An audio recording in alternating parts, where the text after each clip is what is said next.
Caríssimos irmãos e irmãs, então hoje no dia de São Tiago, nós temos essa carta aos Coríntios que é maravilhosa. São Paulo é impressionante quando ele escreve.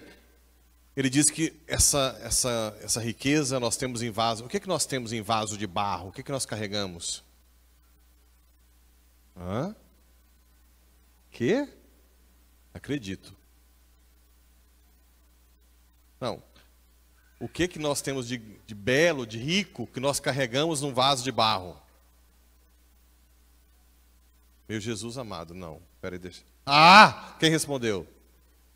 Pelo amor de Deus. Senão, nós vamos ter que voltar para a catequese de novo. O que que nós somos templos de quem? Não é o que nós recebemos no batismo? Então nós somos o vaso de barro miserável, fedorento. Não somos fedorentos? Fica sem aí, desodorante, escovar os dentes, você sabe outra coisa. Uns 4 dias aí para vocês verem. Você vai sentir o perfume de Nossa Senhora. Vai de jeito nenhum. Nós somos fedorentos, miseráveis, pequenos. Mas Deus nos ama e quis morar dentro de nós. E Santa Teresa d'Ávila, que é uma mística, dizia que ninguém vai ter uma vida íntima com Deus se não conhecer-se a si mesmo primeiro. Entendeu o que ela disse? Se você não conhece você mesmo com a sua miséria, você não conhece Jesus de verdade, o Espírito Santo que está dentro de você. Porque para você ter uma intimidade com o Espírito, você tem que conhecer você. Porque você faz um autoconhecimento, não é assim? Por isso que os santos tinham momentos de achar que nem Deus não existia, de tanto que eles se achavam miseráveis. Madre Teresa de Calcutá, não é? Tem um livro que chama Come and Be My Light, Venha e Seja Minha Luz, em que ela fala que viveu 50 anos na seca, porque ela só via a miséria dela. Padre Pio. Qual é o exemplo que nós temos no Evangelho que não viram ainda a miséria? Os apóstolos, né?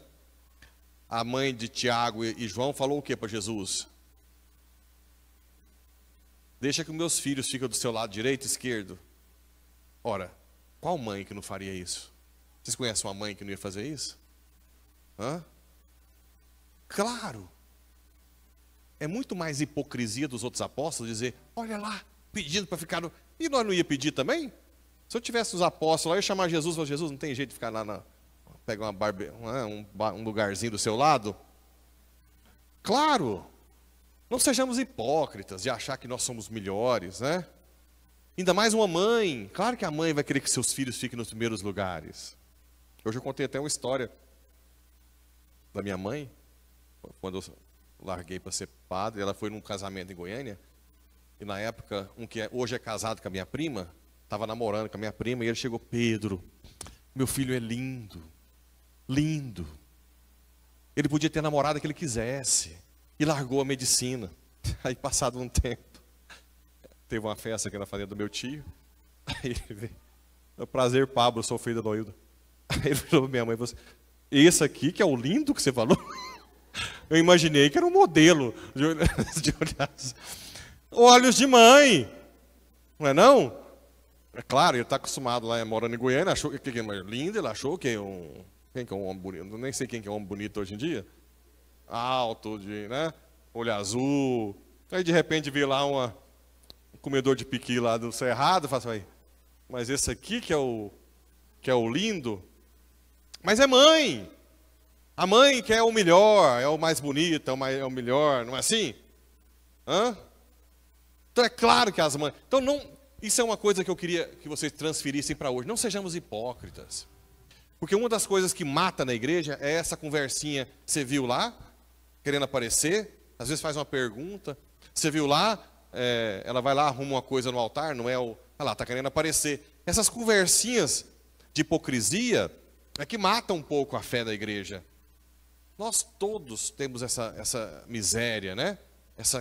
Esse desejo, esse pecado original. A única coisa o único remédio que nós temos é o Espírito Santo.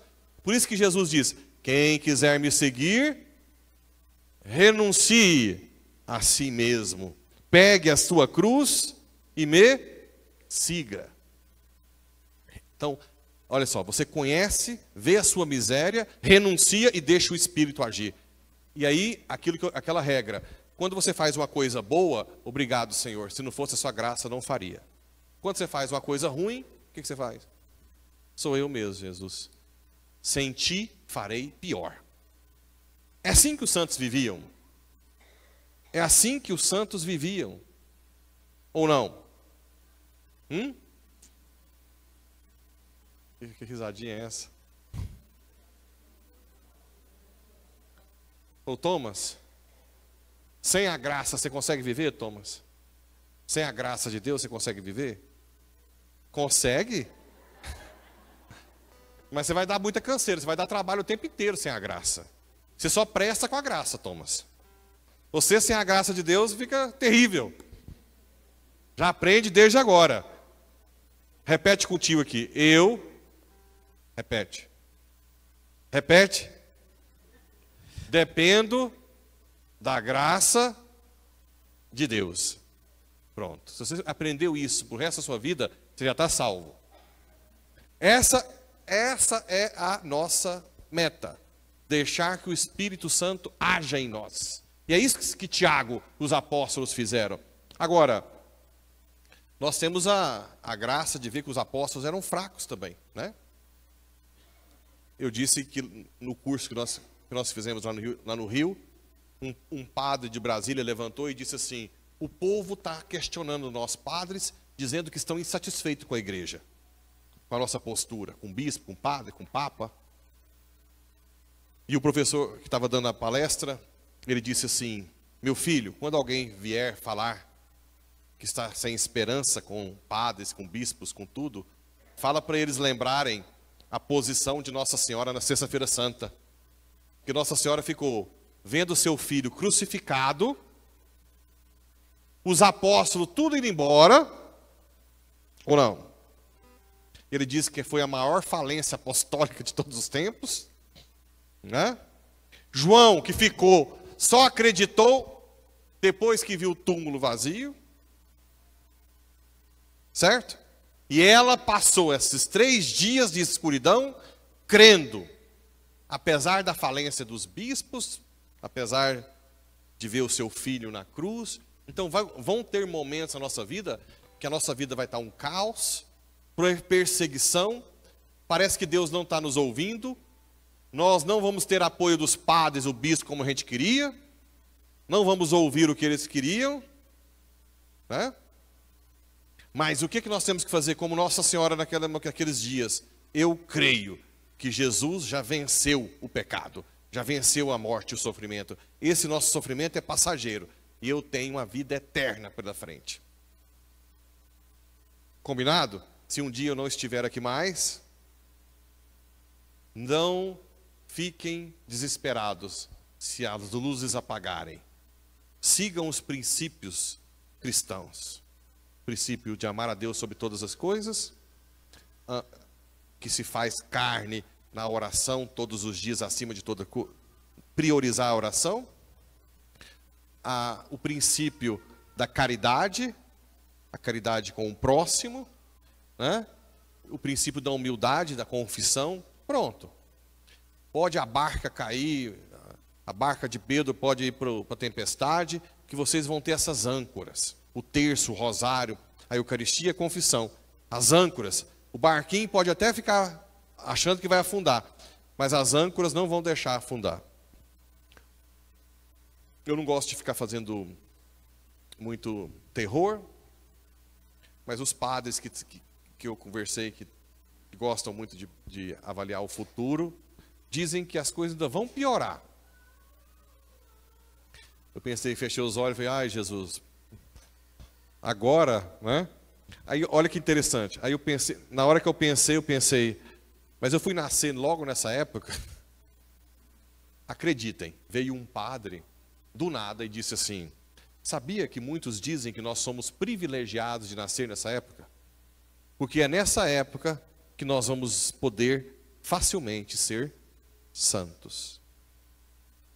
E eu espero que essa paróquia não dê as costas para Jesus. Aconteça o que acontecer. Quando você estiver quase dizendo que não conhece Jesus, feche os olhos e fala: vem Espírito Santo. eu sou um fedorento, miserável, mas com a sua graça eu não vou te negar. O erro de Pedro foi dizer, eu jamais te negarei. E Jesus disse, Pedro. Ali ele estava autossuficiente, não era? Aí não dá certo. Mas quando você fala, eu falo para Jesus, Jesus, eu te nego na primeira vez que me torturar. Eu já falo que eu nunca te conheci na vida. Agora, se o Senhor me der a graça, eu não sei, depende do Senhor. O Senhor já sabe que não presto. Aí eu fico negociando, né? Se eu tiver que morrer, que seja de decapitado ou tiro. Que aí já é uma vez só, né? Mas eu falo, Jesus, o Senhor sabe que eu sou fraco, que eu sou miserável. Se o Senhor não me der a graça, eu vou te negar. Porque eu aprendi com Pedro. Pedro negou. Quem sou eu diante de Pedro? Entendeu?